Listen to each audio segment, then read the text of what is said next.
आप हैं news net India के साथ। कुछ राज्यों में 18 साल से ऊपर के लोगों के लिए टीकाकरण अभियान शुरू। नई दिल्ली। देश भर में शनिवार से 18 साल से 44 साल तक की उम्र के सभी नागरिकों के लिए कोरोना वैक्सीन लगाने की मुहिम शुरू हुई। हालांकि यह अभियान उत्तर प्रदेश, महाराष्ट्र, छत्तीसगढ़ और गुजरात के कुछ जिलों में ही शुरू हो सका। वहीं कई राज्यों ने वैक्सीन का स्टॉक नहीं होने का हवाला देते हुए वैक्सीनेशन प्रोग्राम शुरू करने से मना कर दिया। मुंबई में पहले दिन 18 से 44 साल की आयु के 1000 लोगों को टीका लगाया गया। उत्तर प्रदेश में 18 से 44 साल वाले लोगों को वैक्सीन लगाने का अभियान तय समय पर शुरू हुआ। शुरुआती दौर में वैक्सीनेशन अभियान सिर्फ 7 जिलों में चलाया गया। ये जिले हैं लखनऊ, कानपुर, प्रयागराज, वाराणसी, गोरखपुर, मेरठ और बरेली। कोरोना से निपटने में भारत की पूरी मदद करेगा अमेरिका। वॉशिंगटन। भारत में जारी कोरोना कहर के बीच अमेरिका ने मदद की पेशकश की है। व्हाइट हाउस ने कहा कि अमेरिका कोविड-19 संकट से निपटने में भारत की मदद करने के तरीके पहचानने के लिए उसके साथ निकटता से काम कर रहा है। व्हाइट हाउस के प्रेस सचिव जेन साकी ने कहा कि अमेरिका महामारी से जूझ रहा है, भारत के लोगों के प्रति गहरी सहानुभूति रखता है और संकट से निपटने में मदद करने के तरीके पहचानने के लिए राजनीतिक एवं विशेषज्ञों के स्तर पर भारतीय अधिकारियों के साथ निकटता से मिलकर काम कर रहा है। भारत नेपाल के 22 नाके बंद करने की सिफारिश। भारत में बेकाबू होते कोरोना को देखते हुए नेपाल में भी हड़कंप मचा हुआ है। नेपाल की आपदा प्रबंधन निर्देशक समिति की बैठक में सदस्यों ने इंडो नेपाल के 22 अति संवेदनशील नाकों को बंद करने की सिफारिश की है। भारत नेपाल के बीच पूरे देश में 35 वैध नाकों से आवाजाही होती है। इधर भारत में हर दिन कोरोना के करीब 4.25 लाख केस सामने आ रहे हैं। आवाजाही के चलते नेपाल में भी कोरोना संक्रमण बढ़ रहा है। इसी को देखते हुए शुक्रवार को नेपाल में CCMC की आपातकालीन बैठक बुलाई गई थी। समिति सदस्यों ने हालात सामान्य होने तक भारत नेपाल के बीच 22 नाकों को बंद करने की सिफारिश की है। आयुष मंत्रालय ने कोरोना के खिलाफ आयुर्वेदिक दवा क्लेवेरा एंटीवायरल को दी अनुमति। कोरोना के दूसरी लहर के केस देश भर में रोजाना लाखों की संख्या में दर्ज किए जा रहे हैं।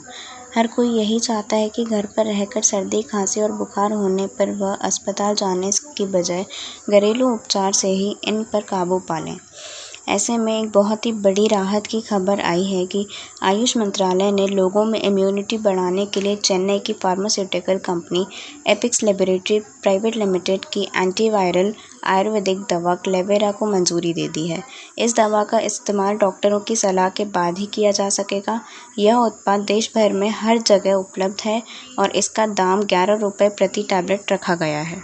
स्कूलों में 31 मई तक नहीं लगेंगी अब ऑनलाइन कक्षाएं। भोपाल। प्रदेश के सभी स्कूलों में 31 मई तक ऑनलाइन कक्षाएं नहीं लगाई जाएंगी। बोर्ड की कक्षाएं 10वीं व 12वीं की ऑनलाइन क्लासेस चालू रहेंगी।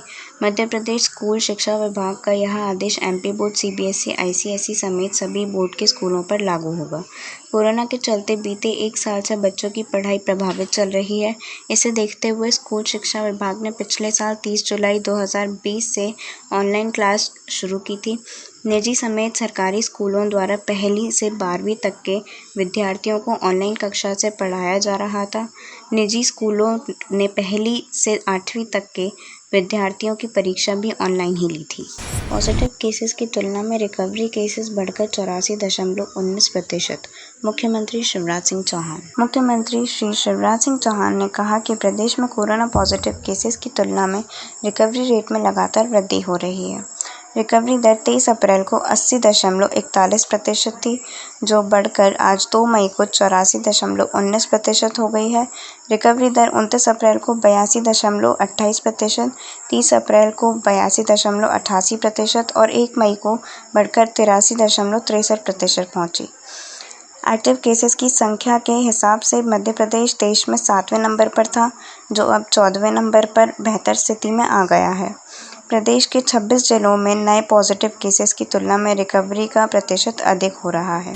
और अंत में दिखाने जा रहे हैं कुछ 3D कलाकृतियाँ जिन्हें देखकर आप हैरान हो जाएंगे।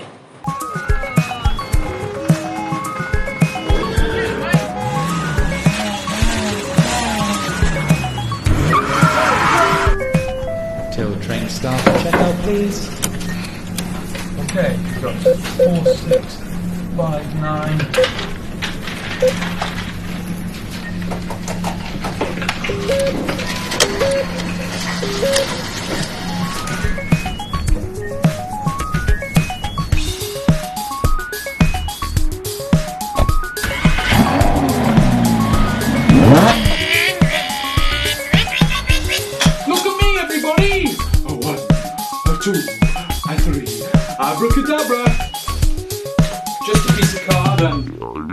Oh no!